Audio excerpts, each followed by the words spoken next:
ध्वनिर्वर्णा पदम् वाक्यमित्यास्पदचतुष्टयम् यस्याः सूक्ष्मादिभेदे वाग्देवीं तामुपास्महे।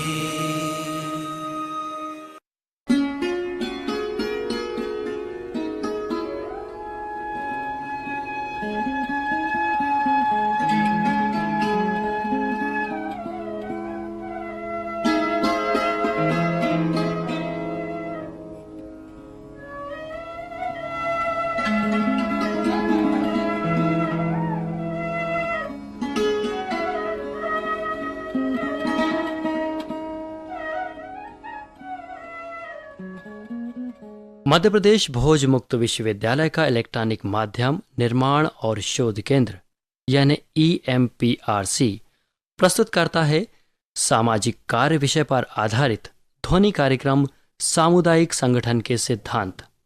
ये कार्यक्रम MSW पाठ्यक्रम के प्रथम वर्ष के विद्यार्थियों के लिए द्वितीय प्रश्न पत्र समाज कार्य की समेकित विधियों पर आधारित है।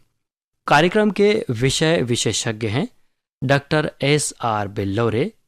कार्यक्रम का ध्वनियांकन, संपादन और प्रस्तुतिकरण किया है अमर बहादुर यादव ने। तो लीजिए सुनिए ध्वनि कार्यक्रम सामुदायिक संगठन के सिद्धांत।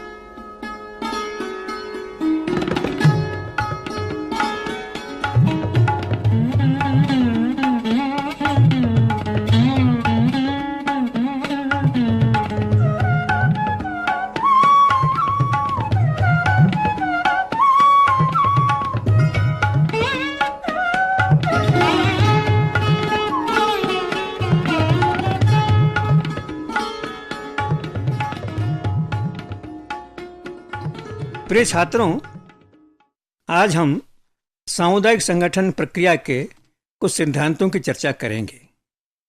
यह आपको ज्ञात ही है कि सिद्धांत का मतलब होता है कुछ निर्देश, कुछ नियम। प्रत्येक व्यवसाय के, प्रत्येक वृत्ति के अपने नियम होते हैं और यही बात वृत्तिक समाज कार्य पर भी लागू होती है। हम आपको पहले बता चुके हैं कि वृत्तिक समाज कार्य के अपने कुछ सिद्धांत हैं, अपने कुछ मूल्य हैं। तो आज हम जब चर्चा कर रहे हैं सामुदायिक संगठन के सिद्धांतों की, तो एक बात प्रारंभ में मैं आपको स्पष्ट कर दूं कि इसके सिद्धांतों को हम दो भागों में बांट सकते हैं। पहले वर्ग में तो वो सिद्धांत आते हैं जो समाज कार्य के प्रत्येक विधि पर लागू होते हैं और जो समाज कार्य के बुनियादी सिद्धांत कहे जाते हैं, और दूसरे खंड में वो सिद्धांत जो केवल सामुदायिक संगठन के व्यवहार में ही जिनका काम करना या जिनको पालन करना आवश्यक होता है। तो सबसे पहले आइए मैं आपको याद दिला दूं समाज कार्य के उन सामान्य सिद्धांतों की जो सामुदायिक संगठन पर भी लागू होते हैं। हम आपको बता चुके हैं प्रत्येक समाज कार्य एक बड़ा बहुप्रचलित सिद्धांत है, वो है वैयक्तिकरण का सिद्धांत।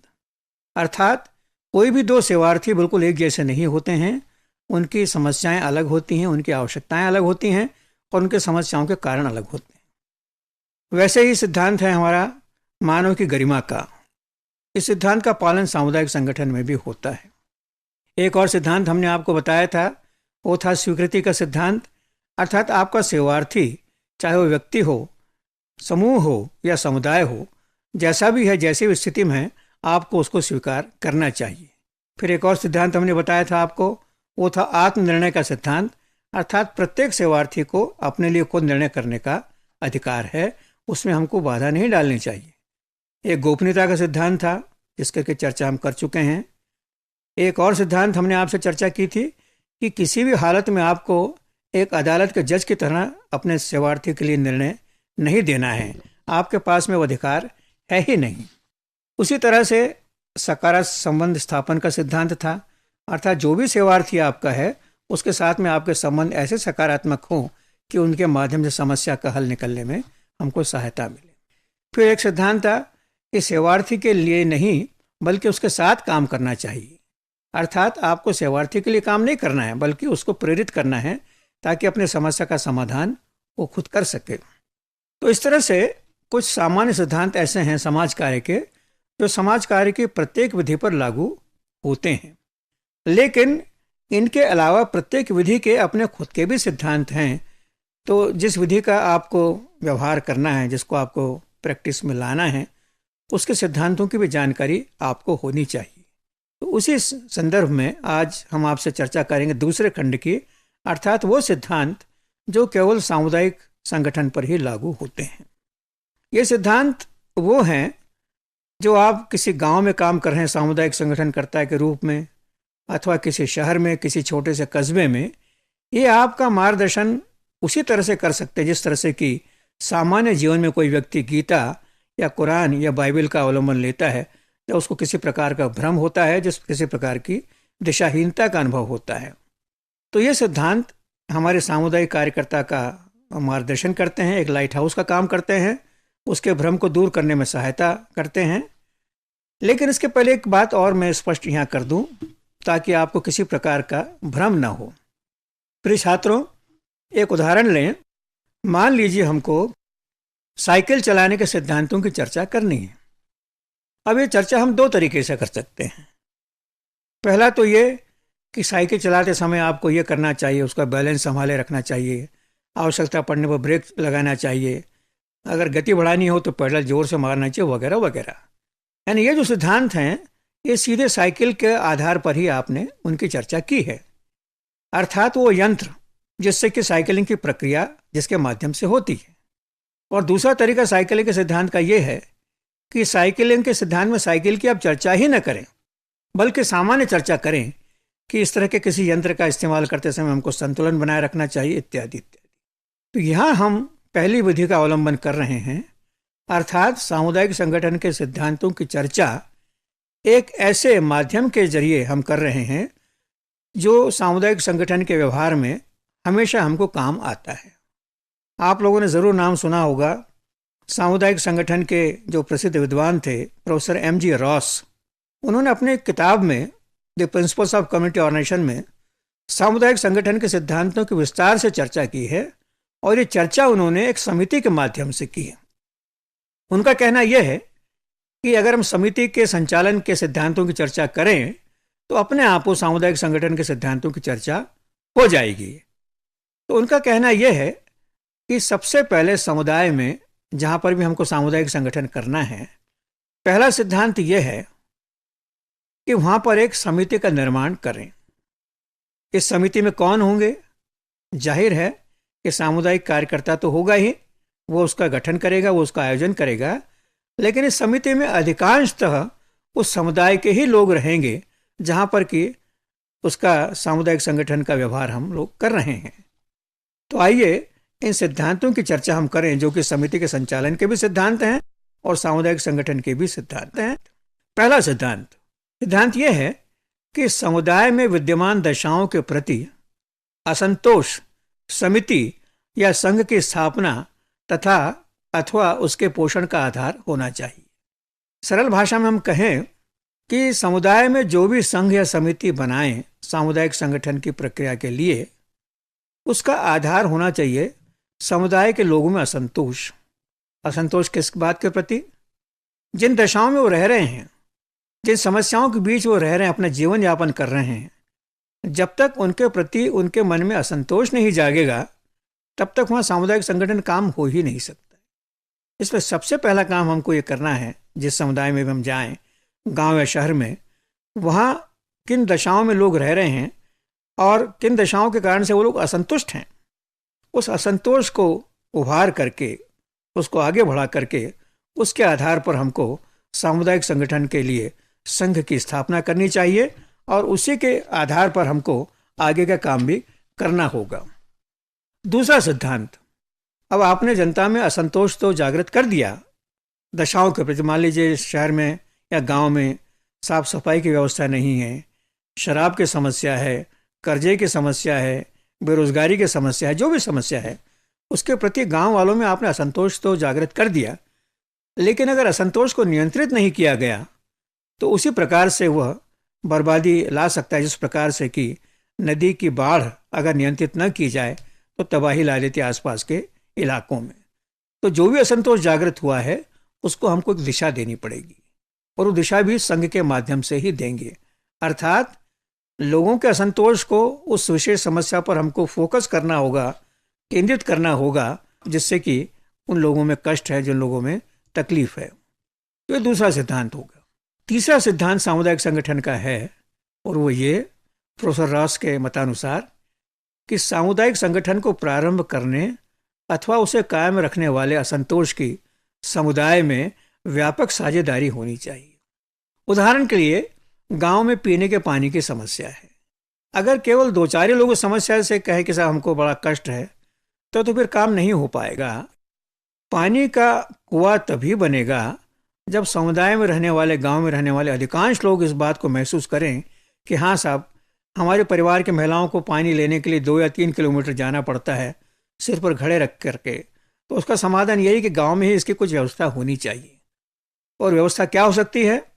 तो निश्चित रूप से गांव वालों को ये सोचना है कि इस समस्या का समाधान कहाँ और कैसे होना चाहिए। और ये ध्यान रखिएगा कि इस समस्या का अनुभव जितने अधिक से अधिक लोग करेंगे, उतनी जल्दी समस्या का सही समाधान हो सकेगा। तो ये था तीसरा सिद्धांत, अर्थात असंतोष की व्यापक साझेदारी। चौथा सिद्धांत है कि ये ध्यान रखिएगा कि आप किसी भी गांव में जाएं, किसी भी कस्बे में जाएं, किसी भी शहर में जाएं, आपको पूरी की पूरी आबादी एक समूह के रूप में कभी नहीं मिलेगी। गांव चाहे छोटा हो चाहे बड़ा हो, आप पाएंगे कि वहाँ के लोग अलग अलग समूहों में बटे हुए हैं।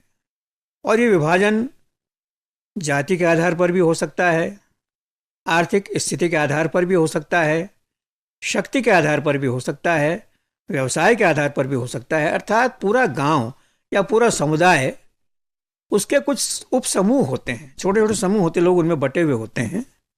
और ये भी आप देखेंगे कि प्रत्येक छोटे या बड़े समूह का कोई न कोई एक नेता होता है। तो जो संघ आपने अपने समुदाय में बनाया है सामुदायिक संगठन का काम करने के लिए, उसमें इन छोटे छोटे और बड़े बड़े समूह के नेताओं को अवश्य शामिल किया जाना चाहिए, क्योंकि बिना उनकी स्वीकृति के, बिना उनके सहयोग के आपका काम उस गांव में नहीं हो पाएगा। अगला सिद्धांत है सिद्धांत नंबर 5 कि संघ जो आपने बनाया, जो समिति आपने बनाई है, उसके जो लक्ष्य हैं और उसके जो काम करने के तरीके हैं, उनको भी अधिक से अधिक लोगों की स्वीकृति और समर्थन प्राप्त होना चाहिए। ऐसा नहीं कि गांव के अधिकांश लोग तो जो आपने लक्ष्य तय किया उसके खिलाफ हैं और बहुत थोड़े से लोग आपके साथ में हैं, तब तो फिर उनका सहयोग आपको नहीं मिलेगा, बल्कि सहयोग के बदले विरोध हो सकता है उसका। तो जो भी आप लक्ष्य तय करें, आप समुदाय के रहने वाले लोगों की स्वीकृति से करें, और जिस शैली से, जिस तरीके से काम करना है आपको, वो भी उनकी सहमति उसमें होना आवश्यक है। क्योंकि काम आपको नहीं करना है, काम उन लोगों को करना है अपनी समस्याओं के समाधान के लिए। एक और सिद्धांत जो कि बड़ा उपयोगी है, और वो ये है कि जो भी संघ आपने निर्मित किया है गांव वालों को मिला करके, शहर वालों को मिला करके, उसके कार्यक्रम बिल्कुल सूखे नहीं होने चाहिए, उसमें कुछ भावनात्मक पुट भी होना चाहिए। उदाहरण के लिए, किसी गांव में मान लीजिए लोग कुश्ती के बहुत प्रेमी हैं, तो हमारे गांव में आजकल ये नाग पंचमी के दिन कुश्तियां होती है, दंगल होते हैं। जो समिति आपने बनाई है, जो संघ आपने बनाया है, हो सकता है अगर वो कुश्ती का आयोजन करे दंगल का नाग पंचमी के दिन, तो न केवल उस गांव के बल्कि आसपास के लोग भी उसमें आएंगे और उसमें आपके बारे में उनको जानकारी मिलेगी, आपके संघ के बारे में जानकारी मिलेगी, आप कौन सा अच्छा काम करें उसके बारे में जानकारी मिलेगी। तो अधिक से अधिक लोग आपके साथ जुड़ना चाहेंगे और इसी तरह से आपकी शक्ति में वृद्धि हो सकता है। एक और बात, समुदाय में कुछ लोग आपको बहुत वाचाल या बहुत मुखर मिलेंगे, हर बात में आपके सामने आ जाएंगे, अपनी बात कहेंगे, जोर से कहेंगे, और हो सकता है उनकी इस वाणी के पीछे, उनकी इस वाचालता के पीछे समुदाय के प्रति सद्भावना ही हो। लेकिन ये ध्यान रखिएगा कि इनके अलावा भी समुदाय में ऐसे लोग हैं जो मुखर तो नहीं हैं, वाचाल तो नहीं है, लेकिन उनके मन में भी समुदाय के लिए कुछ न कुछ करने की इच्छा है। तो ये जो लोग हैं, इनको ढूंढना, इनका पता लगाना, इनको, इनकी अभिव्यक्ति को आगे लाना, समुदाय के लिए वो क्या करना चाहते हैं उसको समझना, ये भी आपके लिए आवश्यक हो जाता है, ताकि उनके सद्भावना का, उनकी शक्ति का, उनके संसाधनों का उपयोग आपके समुदाय के भलाई के लिए हो सके। तो कैसे होगा? एक तो ये कि यथासंभव आपको अपने समुदाय के रहने वाले लोगों से व्यक्तिगत संपर्क करना होगा। दूसरा ये कि आप मान लीजिए कहीं से बहुत अच्छी डिग्री लेकर के आए हैं और आपने विश्वविद्यालय में भी टॉप किया है, इसका मतलब ये नहीं कि जो गांव के रहने वाले लोग जो अनपढ़ भले ही हैं लेकिन वो अशिक्षित नहीं हैं, उनके पास में अनुभव है, उनके पास में व्यावहारिक ज्ञान है। इसका उपयोग भी आपको अपने कार्य के लिए करना चाहिए। और कैसे करेंगे कुशलतापूर्वक, ये आपके ऊपर निर्भर करता है। और एक और काम करना है आपको कि समुदाय में ऐसी अनुकूल स्थितियां बनाइए कि जिसमें जो लोग आमतौर पर चुप रहते हैं वो भी आगे आकर के अपनी बात कह सकें। एक सिद्धांत और है, और वो ये कि जब तक आपके संघ में अलग अलग चैनल्स निर्मित नहीं होंगे बातचीत के, तब तक गाड़ी आगे नहीं बढ़ेगी। अर्थात संचार के जो चैनल्स हैं, प्रभावशाली संचार के, उसको भी विकसित करना चाहिए। और इसको आपको 3 स्तरों पर करना है। नंबर 1, आपके और आपके संघ के बीच में सीधा दोतरफा संचार, अर्थात आपने अपनी बात संघ में खुल करके कहें, संघ वाले अपनी बात आपसे खुल करके कहें। नंबर 2, जो समिति आपने बनाई है उसके सदस्य भी आपस में खुल करके एक दूसरे से चर्चा करें। आमतौर पर ये होता है, उदाहरण के लिए हमारी पंचायतें ही हैं, ये शिकायतें आई हैं कि पंचायत में जहाँ पर महिलाएं सरपंच बन गई हैं वो हमारे संकोच या किसी और कारण से अपनी बात ही नहीं कह पाती हैं, और उसके परिणाम स्वरूप उनके जो पुरुष रिश्तेदार हैं वो आकर के कामों का संचालन करते हैं। ऐसी स्थिति हमारे यहाँ पर नहीं होनी चाहिए।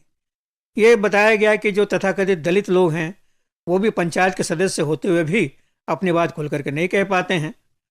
तो ऐसा वातावरण हमारे सामुदायिक संगठन के संघ में नहीं होना चाहिए। सदस्य लोग भी आपस में खुल करके चर्चा करें। और तीसरा, जो संघ है उसके और जो आपका समुदाय उसके बीच में भी खुला दोतरफा संचार होना चाहिए। अर्थात गांव की बात संघ में आ जाए, रखी जाए प्रतिनिधियों के माध्यम से, और जो चर्चा हो संघ में, जो निर्णय लिए जाएं, वो भी गांव वालों तक या समुदाय वालों तक स्पष्ट रूप से पहुंचाया जाए। तो ये संचार की जो चैनल्स हैं इनका भी निर्माण आपका जिम्मा है, और ये तीनों स्तर पर कुशलतापूर्वक काम चलता रहे, इसको देखना आपकी जिम्मेदारी है। अगला जो सिद्धांत है वो है कि जो समुदाय में, जैसा कि अभी मैंने पहले आपसे कहा था कि समुदाय, हर समुदाय छोटे छोटे समूहों में बटा रहता है। तो इन समुदाय के उपसमूह के जो सदस्यगण हैं, कई बार उनमें कई कारणों से आपस में गलतफहमियां पैदा हो जाती हैं, एक दूसरे के प्रति दुर्भावनाएं रखने लगते हैं, और कई बार इस दुर्भावना की अभिव्यक्ति ऐसे रूपों में भी होती जिसको कि हम और आप कोई नहीं चाहता है। तो ये आपका जिम्मा है सामुदायिक संगठनकर्ता के नाते कि जिन समूहों से मिलकर के समुदाय बना है उन समूह की शक्ति में वृद्धि में मदद करना, उनके आपसी संबंधों को सुधारना, अगर कोई दुर्भावना उनके बीच में है, कोई गलतफहमियां हैं उनके बीच में, उनको दूर करना, और ऐसे सिद्धांत, ऐसे प्रोजेक्ट लेना समुदाय में, ताकि अल्टीमेटली उनसे समुदाय के लोगों की और समुदाय के समूहों और उप समूहों की शक्ति में वृद्धि हो। अगला सिद्धांत है निर्णय लेने का जो तरीका है उसके बारे में। देखिए, हम लोग जो काम करते हैं सामुदायिक कार्यकर्ता या वृत्तिक सामाजिक कार्यकर्ता, उसमें एक हमारी बहुत बड़ी विशेषता है, वो है लचीलापन। अर्थात समय और परिस्थिति को देख करके हम अपने नियमों में, अपने नीतियों में भी परिवर्तन करते हैं। ऐसा नहीं कि जो हमने संघ बनाया और उसका संविधान बना लिया तो पत्थर की लकीर हो गया, बिल्कुल नहीं। ये याद रखिएगा कि नीतियां और नियम हमारे लिए हैं, हम नीति और नियमों के लिए नहीं हैं। अर्थात व्यक्तिगत या सामूहिक या सामुदायिक हित का बलिदान नियमों की बलिवेदी पर नहीं होना चाहिए, और जब जहां जैसी आवश्यकता पड़े उन नियमों को, नीतियों को परिवर्तित आपको करना होगा। एक और सिद्धांत जो महत्वपूर्ण है और वो ये है कि जैसा कि मैंने आपसे बताया था अभी कि आप बहुत अच्छी उपाधि लेकर के आए, एक अच्छे विश्वविद्यालय से बहुत अच्छे नंबर से आए, आप में बहुत अच्छा उत्साह है, बहुत काफ़ी उत्साह है आप में, और बड़ी बड़ी नीतियां लेकर के आप उस गांव, छोटे से गांव में आए। लेकिन ये ध्यान रखिएगा कि जिस तरह से प्रत्येक वाहन की अपनी गति होती चलने की, जिस तरह से प्रत्येक व्यक्ति की अपनी गति होती चलने की, उसी तरह से प्रत्येक समुदाय की भी अपनी गति होती। उस गति को आप रातों रात बदल नहीं सकते हैं। और उसमें एक बड़ा अच्छा उदाहरण दिया जाता है कि मान लीजिए आप एक स्पोर्ट्स कार लेकर के आए जो कि रेस करने के लिए ही बनी है और 200-300 किलोमीटर प्रति घंटे की रफ्तार से वो चलती है। उस कार के पीछे आपने एक बैलगाड़ी बांधी, बैलों को खोल करके, और पूरी स्पीड से आपने अपनी कार चला दी, तो उस बैलगाड़ी की क्या हालत होगी? वो बैलगाड़ी 200 किलोमीटर के हिसाब से थोड़ी बनी है। तो जो बैलगाड़ी है कार के पीछे आपने बांधी, टूट फूट जाएगी, पूरी सिस्टम ही जो है वो ध्वस्त हो जाएगी। यही हाल हमारे समुदाय का भी हो सकता है अगर आपने समुदाय को अपनी गति के हिसाब से चलाने की कोशिश की। तो आपको देखना पड़ेगा कि समुदाय की क्षमता क्या है, परिवर्तन कैसे हो सकता है। अचानक परिवर्तन भी बहुत हानिकारक होता है, ये भी ध्यान रखिएगा आप। तो परिवर्तन की भी एक गति होती है और निश्चित रूप से आपके इरादे अच्छे हो सकते हैं, लेकिन इसके साथ ही आपको समुदाय में परिवर्तन किस गति से हो, किस रफ्तार से हो, इसका भी ध्यान आपको रखना पड़ेगा। अन्यथा आप लाभ के बजाय समुदाय को नुकसान ही पहुंचा सकते हैं। एक और महत्वपूर्ण सिद्धांत है, वो है लीडरशिप का या नेतृत्व का। प्रिय छात्रों, आपको याद रखना चाहिए कि आप समुदाय के नेता नहीं हैं, आप सामुदायिक कार्यकर्ता हैं। समुदाय के नेता तो समुदाय से ही उत्पन्न होते हैं और ये नेता भी 3 प्रकार के होते हैं। पहले नेता जो मान्य नेता हैं, पूरे समुदाय जिनको मानता है, वो लोग किसी पद पर नहीं हैं, न सरपंच हैं, न पंच हैं, न पटवारी हैं, लेकिन फिर भी किन्हीं कारणों से समुदाय के लोग उनको अपना नेता मानते हैं। तो ये हो गए नेचुरल लीडर्स या स्वाभाविक नेता। दूसरे प्रकार के नेता वो होते हैं जो किसी पद के कारण से जिनको नेतृत्व करने का मौका मिला है। अर्थात जैसे गांव में पटेल है, पटवारी है, कोटवार है, शिक्षक है, मंदिर के पुजारी हैं, ये लोग उस पदों पर हैं जिनको कि थोड़ी सी मान्यता लोग देते हैं और उनके बात पर ध्यान देते हैं, उनके कहे अनुसार चलने की कोशिश करते हैं। तीसरी श्रेणी में वो लोग आते हैं जो आतंक के कारण से लोगों के ऊपर एक जबरन अपनी बात को थोपने का प्रयास करते हैं। या तो बाहुबली हैं, या बहुत पैसे वाले हैं, या ऊपर उनके बहुत पहुंच है, रसूख है उनका। तो लोग डर के मारे उनकी बात को मानने के लिए बाध्य होते हैं। तो इन तीनों प्रकार के नेताओं को आपको ध्यान में रखना है और ये ध्यान रखना है कि आपको जो प्रक्रिया चल रही है सामुदायिक विकास की और सामुदायिक संगठन की, इसमें तीसरी श्रेणी के नेता कोई बाधा न पहुंचाए, उनसे बचकर ही चलना है। और ये भी हम लोग बहुत स्पष्ट रूप से मानते हैं कि वृत्तिक सामाजिक कार्यकर्ता को दलगत राजनीति में कभी नहीं पड़ना चाहिए, उससे हमेशा दूर रहना चाहिए। अब एक इसमें बात ये आती है कि कई बार लोग ये कहते हैं कि साहब leaders are born, they are not made. अर्थात नेता तो जन्मजात होते हैं, उनको बनाया नहीं जा सकता। ऐसी बात नहीं है।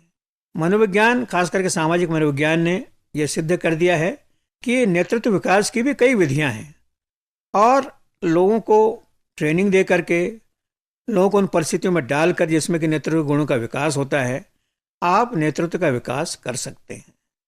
तो ये हमेशा याद रखिएगा कि उस गांव में और शहर में आपको अपना पूरा जीवन नहीं बिताना है। आपको ऐसे लोग गांव में तैयार करने हैं जो कि आपके जाने के बाद उस प्रक्रिया को जारी रखें, स्वयं निर्णय ले सके, गांव वालों की तरफ से, समुदाय वालों की तरफ से, और जो दिशा आपने सामान्य उनको दी है उसके हिसाब से दिशा में वो लोग चलते रहें। तो सेकंड लाइन ऑफ डिफेंस जिसको कहते हैं, अर्थात नेतृत्व की दूसरी कतार, वो आपको तैयार करनी चाहिए। ये भी आपके काम का एक हिस्सा है। और इसी सिलसिले में ये भी मैं स्पष्ट करना चाहूँगा कि जो गांव का नेता है उसमें और आप में अंतर है। देखिए, गांव का नेता किसी खास एक गुट के साथ में, 2 गुटों के साथ में हो सकता है, जाति के आधार पर, वर्ग के आधार पर, लेकिन आपका तो पूरा जो आइडेंटिफिकेशन है, जो आपका जो सामान्य जो अटैचमेंट है, वो तो पूरे गांव से। आप किसी एक गुट के विशेष के कार्यकर्ता थोड़ी हैं। नंबर 2, आप में और गांव के नेता में फर्क है। गांव का नेता वहीं का निवासी है, आप वहाँ के निवासी नहीं हैं। कई बार वो भावनात्मक रूप से भी गांव के बारे में सोचता है, आप गांव के बारे में भावनात्मक रूप से आपको नहीं सोचना है। किसी आवेश में, किसी उन्माद में, क्रोध में या हर्ष में कोई ऐसा निर्णय नहीं लेना है जिससे कि पूरे गांव को बुरी तरह से जो प्रभावित कर सके। और तीसरा ये भी कि जो नेता है वो अपने नेतृत्व के गुणों को इस प्रकार से विकसित करता है कि उसके अनुयायी अधिक से अधिक उसके सामने आए, उसके पीछे चलें। लेकिन आपको अपने नेतृत्व का जो उपयोग है वो ऐसे करना है ताकि गांव में नेतृत्व के गुणों का विकास हो। इन दोनों में बहुत फर्क है। और चौथी बात कि जो गांव का नेता है वह दलगत राजनीति में पढ़ करके किसी भी चुनाव में भी खड़ा हो सकता है। ये आपके लिए एक निषेध है कि ये आपके लिए निषेध रूप से कहा जाता है कि आप ऐसे राजनीति में न पढ़ें।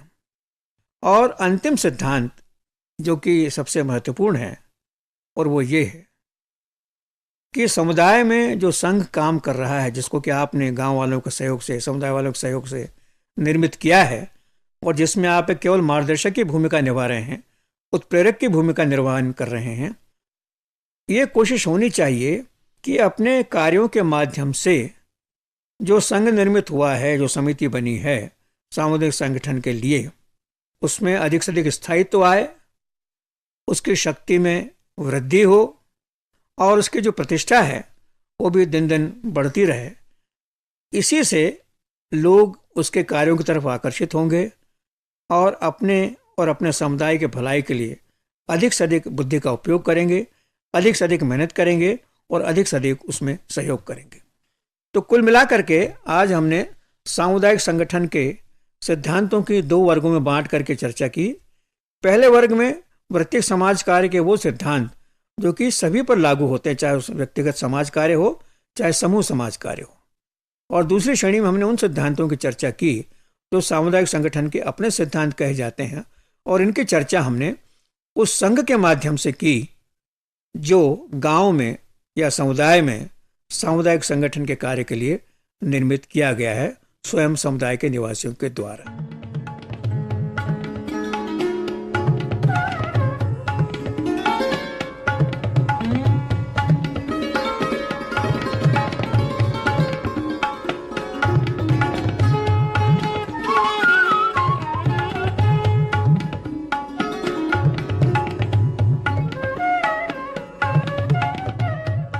अभी आप सुन रहे थे ध्वनि कार्यक्रम सामुदायिक संगठन के सिद्धांत। कार्यक्रम के विषय विशेषज्ञ और वार्ताकार थे डॉक्टर S.R. बेल्लोरे, उद्घोषक मनीष अरोरा। इस कार्यक्रम का ध्वनियांकन, संपादन और प्रस्तुतिकरण किया अमर बहादुर यादव ने।